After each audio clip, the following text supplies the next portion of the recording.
Hi there, I'm Lena Anani, and you're listening to She Wrote a Book, where I interview amazing women from all over the world who also happen to be published authors. I created this show to educate, entertain, and inspire you to be the voice you want to hear in the world. Now let's get started. You are listening to episode number 116 of She Wrote a Book, and today I'm interviewing Arlene Schindler, author of the book The Last Place She'd Look.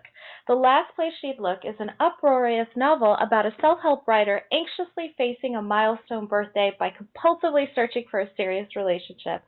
She says, "My dating pool is so small, soon it will be the size of a shot glass." Arlene Schindler originated the comedy review column for the New York Post. She's written for the Los Angeles Times, Daily Variety, and the Huffington Post. On the spoken word circuit in Los Angeles, she tells tales of women's secrets and desires. Again, her book is called The Last Place She'd Look. You can find the link to purchase her book in our show notes for this episode at SheWroteABook.com/116. So Arlene, it's such a pleasure to have you here as a guest today. I especially feel connected with this book because I feel like I'm that character. So I can't wait to learn more about your book and how it all came together. But my first question for you is this: what inspired you to write and publish this book? Well, I felt that comfort and humor for women without a significant other was really important. And at the time that I started writing this book, my personal life was really dull. So I had a day job, and on weekends I would work on this book, and I would get to spend my days with these women characters who I thought were really fun and funny. So that became my social life at that point. And also, I think that too many women think that if they're not with a man, that their life is incomplete. So I tried to show in this book about how the company of women can really bring you in sometimes more joy. The friendships we have grow deeper with time, and as long as you have a friend or two, you'll never be alone. I love it. And for some reason, I'm talking about me. for some reason, people like me do, obsess about the idea of what I am successful in every area of my life, but I'm not fully successful because I don't have a partner. Mm-hmm. And yet, you can totally find fulfillment from your network, from your circle of friends, yeah. from and I love that about your book. So here's why I was excited to interview you, because I feel like, number one, I'm a self-help writer. Number two, I celebrated my milestone birthday a couple years ago. The 35th birthday, I celebrated it, and I was like on a mission. I'm like, okay, this is the year. I'm gonna find someone. It's gonna happen. And of course, it didn't happen. And in the last couple of years, I just fell into life and started what would bring me joy. If not having a partner isn't fulfilling me, then what could fulfill me? And I just love that there's a fiction book out there that talks about this. I mean, sorry, I'm getting all geeky on this, but I think I love it. So tell me a little bit more about who would be like the best audience for this book. Who usually picks up a copy of this book and just like drools all over it, other than me? Well, thank you very much. Well, it's a lot of it is single women, but surprisingly, I found that a lot of men love this book because they kind of see it as a roadmap to the way women think when they're not being, poised and on a date. Because it deals with insecurities and vulnerabilities, and I try and say a lot of things that actually make people uncomfortable, that they don't like to talk about, but that they think a lot, or that they share with maybe one friend. There's a scene in the book where a woman talks about it's the woman's birthday, and her friend takes her to a spa, and during her massage, she gets a happy ending, and which her friend paid for as part of the massage. And so afterwards, when they're having lunch, she says, you know, a happy ending is so much more delightful than a Target gift card. And that's kind of the way I've approached the book and everything in the book, because I realize that a reader is drawn into a story one of two ways, and I think this goes for all stories. They are either shocked or seduced. So now, what if they are shocked or surprised by how a seduction unfolds to the point of laughter? There's a scene in the book where a seductive dinner culminates with a romantic interlude in front of a roaring fire. But it ends with a clumsy mishap that practically sets the house ablaze. So these are the kinds of things that happen, that there's dates that become romantic situations, and they unfold in a way that you think, oh, I know where this is going. And then it goes in a humorous way that's beyond your imagination. So I love that. So like there's a situation where she goes on a blind date, and she anticipates the usual hope for love and connection, but also the fear of a blind date that, you know, a guy's gonna, you know, a guy lied about his hair, he lied about his age, he lied about his weight. But this was not an internet date. It was a fix-up between a friend and the date's sister. And upon arriving, she learns that her date died earlier that week, but that his family heard so much about her that they wanted to have brunch with her. So she ends up, instead of meeting this man, having a fabulous lunch with his family.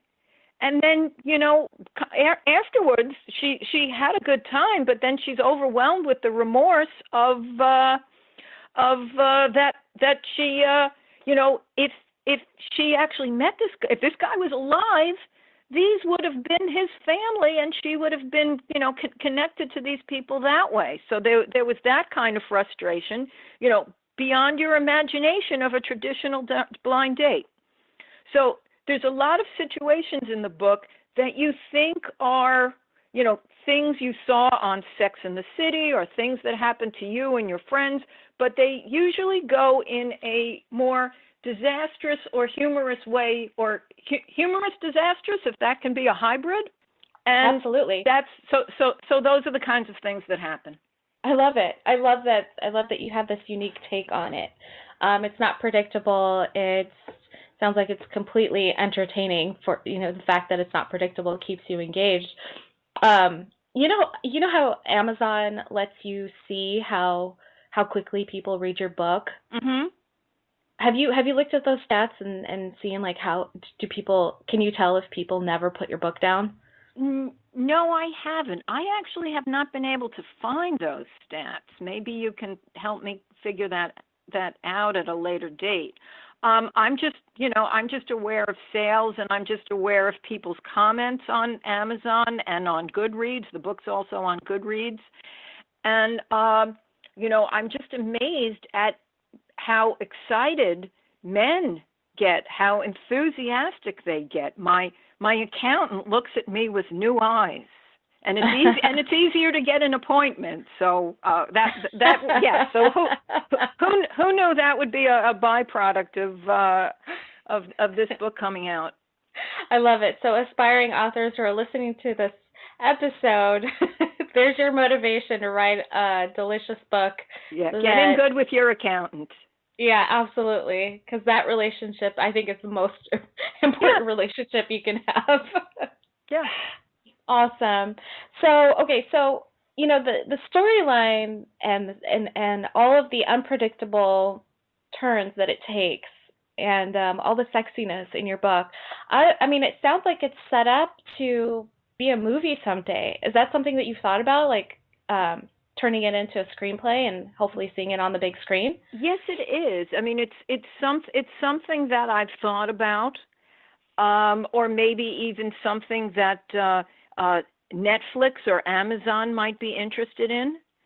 Most of the women in the book are a little bit older than the current,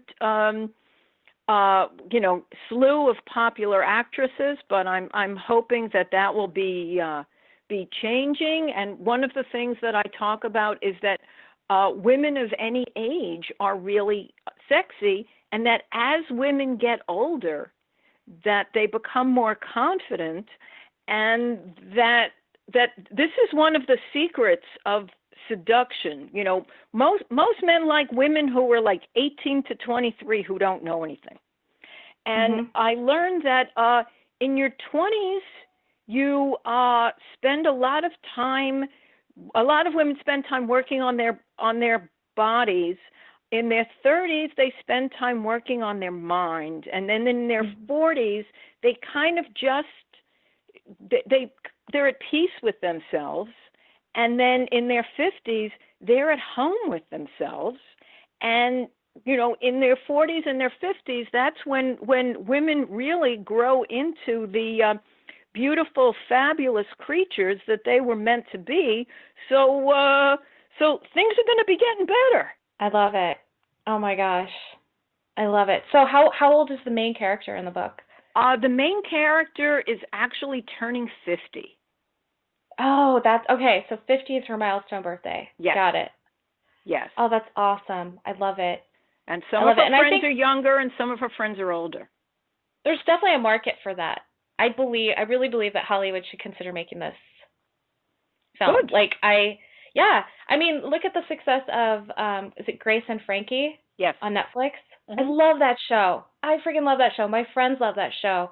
I mean, I'm talking about friends in their 20s and 30s. That stuff is still delicious and enjoyable. And it's almost like having a role model to look forward to. It's like, that's how I want to be when I get into my 50s and 60s. Okay, great. Yeah, I think it'd be great. I'd love it. I love it. And so, so your book includes I'm reading this from your description. Your book includes opposite sex scenes as well as same sex scenes. What's the story behind that?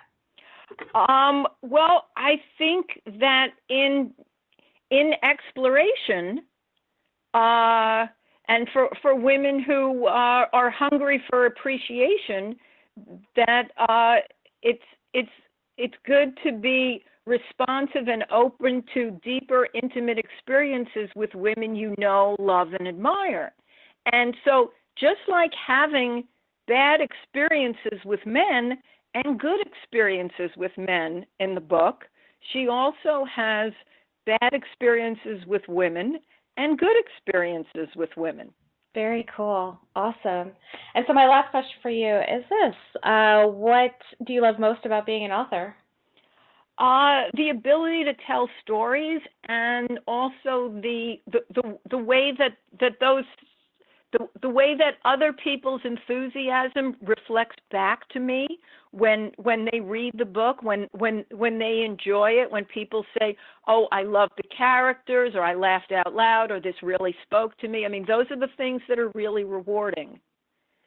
And also when somebody says, "Oh, I gave my book to my friend, my sister, my husband, and they loved it." Awesome. I just added it to my wish list, so I will be reading it very soon. I can't wait. Yeah. So Arlene, thanks again so much. Thank you so much for being our special guest today. We will have a link to your book in the show notes for this episode, and our listeners can find that at SheWroteABook.com/116 to learn more about our author and her delicious book. Thanks again, Arlene. It's been a pleasure. Thank you for listening to She Wrote a Book. If you enjoyed this episode, then subscribe now so you can automatically get access to all new episodes, and feel free to share your inspired thoughts with us in the comments too. I'd love to hear from you. Until then, may you always feel good and make magic.